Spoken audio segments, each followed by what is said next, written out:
Photocopy করতে গেছিলাম মোড়ে।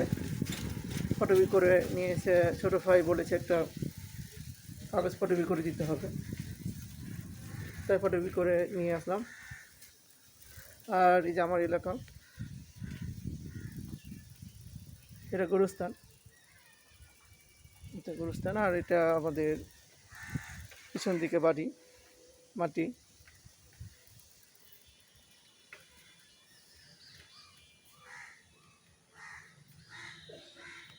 গাছ সবুজ, সারাক্ষণ সবুজ শ্যামল গাছের দিকেই বেশিরভাগ থাকা হয়।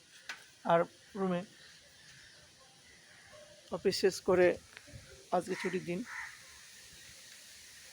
আর আকাশের মেঘলার দিন, বাতাস চারিদিকে বাতাস বইছে, খুবই ভালো লাগছে। শুধু বাতাস আর বাতাস।